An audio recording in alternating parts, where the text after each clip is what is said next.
नमस्कार दोस्तों, राधे राधे। महालक्ष्मी व्रत 16 दिनों तक रखा जाता है। इस अवधि के दौरान रोज माँ लक्ष्मी की विधि पूर्वक उपासना की जाती है। साथ ही जीवन में सुख शांति की प्राप्ति के लिए कामना की जाती है। इस व्रत के अंतिम दिन उद्यापन व्रत किया जाता है। मान्यता है कि उद्यापन न करने से साधक को शुभ फलों की प्राप्ति नहीं मिल पाती है। हर साल भाद्रपद माह के शुक्ल पक्ष की अष्टमी तिथि से महालक्ष्मी व्रत का शुभारंभ होता है। वहीं इसका समापन आश्विन माह के कृष्ण पक्ष की अष्टमी तिथि पर होता है। इस दौरान मां लक्ष्मी की विशेष पूजा अर्चना का विधान है। साथ ही सुख समृद्धि में वृद्धि के लिए व्रत किया जाता है। 16वें दिन महालक्ष्मी व्रत उद्यापन किया जाता है। श्री महालक्ष्मी व्रत उद्यापन का शुभ मुहूर्त।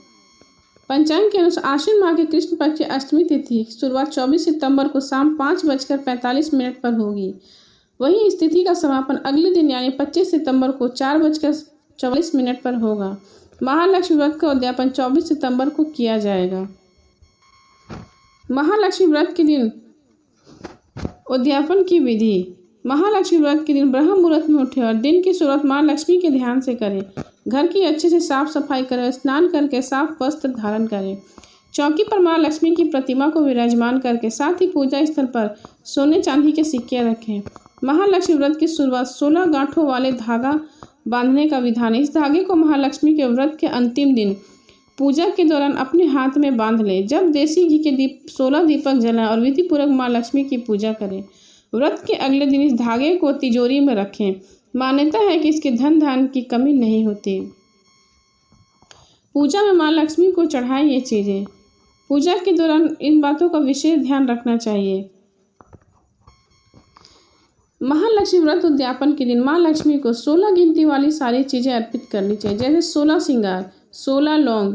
इसके अलावा आप मां लक्ष्मी को बतासा, मखाना, फूल और चावल अर्पित कर सकते हैं। इसके बाद मां लक्ष्मी को खीर, फल और मिठाई समेत आदि चीज़ों का भोग लगाएं। साथ ही सुख संपत्ति के लिए प्रार्थना करें। महालक्ष्मी पूजा के बाद व्रत कथा का श्रवण अवश्य करें। एक गांव में एक गरीब ब्राह्मण रहा करता था। वह हर दिन विधि विधान से भगवान विष्णु की आराधना किया करता था। एक दिन उसकी भक्ति से प्रसन्न होकर भगवान विष्णु ने उसे दर्शन दिए और ब्राह्मण से एक वरदान मांगने के लिए कहा। तब ब्राह्मण ने अपने घर मां लक्ष्मी का निवास होने की इच्छा जाहिर की। तब भगवान विष्णु ने ब्राह्मण को लक्ष्मी प्राप्ति का मार्ग बताया। भगवान विष्णु ने कहा, मंदिर के सामने एक स्त्री आती है और वह वहां आकर उपले थापती है। तुम उसे अपने घर आने का निमंत्रण दे आना, वो महालक्ष्मी है। भगवान विष्णु ने ब्राह्मण से कहा, जब मां लक्ष्मी स्वयं तुम्हारे घर पधारेंगी तो घर में धन धान्य की कमी नहीं रहेगी। यह कहकर भगवान विष्णु अंतर ध्यान हो गए। अगले दिन सुबह ब्राह्मण मंदिर के पास बैठ गया। लक्ष्मी जी माँ उपले थापने लगी तो ब्राह्मण ने उनके घर आने का निवेदन किया। ब्राह्मण की बात सुनकर माता लक्ष्मी समझ गई कि यह विष्णु जी के कहने पर ही आया है। लक्ष्मी जी ने ब्राह्मण से कहा कि मैं तुम्हारे साथ चलूंगी, लेकिन तुम्हें पहले महालक्ष्मी व्रत करना होगा। 16 दिन तक व्रत करने और 16वें दिन चंद्रमा को अर्घ्य देने से तुम्हारी मनोकामना पूरी हो जाएगी। ब्राह्मण ने मां लक्ष्मी के कहे अनुसार व्रत किया और मां लक्ष्मी को उत्तर दिशा की ओर मुख करके पुकारा। इसके बाद मां लक्ष्मी ने अपना वचन पूरा किया। माना जाता है कि तभी से महालक्ष्मी व्रत की परंपरा शुरू हुई। अब सुनिए महालक्ष्मी व्रत की दूसरी कथा। एक बार महालक्ष्मी का त्यौहार आया। हस्तिनापुर में गंधारी के नगर के सभी स्त्रियों को पूजा के लिए निमंत्रण दिया, परंतु कुंती को नहीं बुलाया। गंधारी के 100 पुत्रों ने बहुत सी मिट्टी लाकर एक हाथी बनाया और उसे खूब सजाकर महल के बीचों बीच स्थापित कर दिया। सभी स्त्रियां पूजा के थाल लेकर गंधारी के महल में जाने लगी। इस पर कुंती बड़ी उदास हो गई। जब पांडव ने कारण पूछा तो उन्होंने बताया कि मैं किसकी पूजा करूं। अर्जुन ने कहा, माँ तुम पूजा की तैयारी करो, मैं तुम्हारे लिए जीवित हाथी लाता हूँ। इधर माँ कुंती ने नगर में ढिंडोरा पिटवा दिया और पूजा की विशाल तैयारी होने लगी। उधर अर्जुन ने बाण के द्वारा स्वर्ग से ऐरावत हाथी को बुला लिया। इधर सारे नगर में शोर मच गया कि कुंती के महल में स्वर्ग से इंद्र का ऐरावत हाथी पृथ्वी पर उतार कर पूजा जाएगा। समाचार को सुनकर नगर के सब नर नारी, बालक एवं वृद्ध की भीड़ एकत्रित होने लगी। उधर गंधारी के महल में हलचल मच गई। वह एकत्र सभी महिलाएं अपनी अपनी थालियां लेकर कुंती के महल की ओर जाने लगी। देखते ही देखते कुंती का सारा महल ठसाठस भर गया। माता कुंती ने ऐरावत को खड़ा करने हेतु अनेक रंगों के चौका पुराकर नवीन रेशमी वस्त्र बिछा दिए। नगरवासी स्वागत की तैयारी में फूल माला, अबीर, गुलाल, केसर हाथों में लिए पंक्तिबद्ध खड़े थे। जब स्वर्ग से ऐरावत हाथी पृथ्वी पर उतरने लगा तो उसके आभूषणों की ध्वनि गुंजने लगी। ऐरावत के दर्शन होते ही जय जयकार के नारे लगने लगे। सायंकाल के समय इंद्र का भेजा हुआ ऐरावत हाथी माता कुंती के भवन में चौक पर उतर आया। तब सब नर नारियों ने पुष्पमाला, अबीर, गुलाल, केसर आदि सुगंधित पदार्थ चढ़ाकर उसका स्वागत किया। राज्य पुरोहित द्वारा ऐरावत पर महालक्ष्मी जी की मूर्ति स्थापित करने से वेद मंत्रोच्चारण द्वारा पूजन किया गया। नगर वासियों ने भी महालक्ष्मी पूजन किया। फिर अनेक प्रकार के पकवान लेकर ऐरावत को खिलाए और यमुना का जल पिलाया। राज्य पुरोहित द्वारा स्वस्तिक वाचन महिलाओं द्वारा महालक्ष्मी का पूजन कराया गया।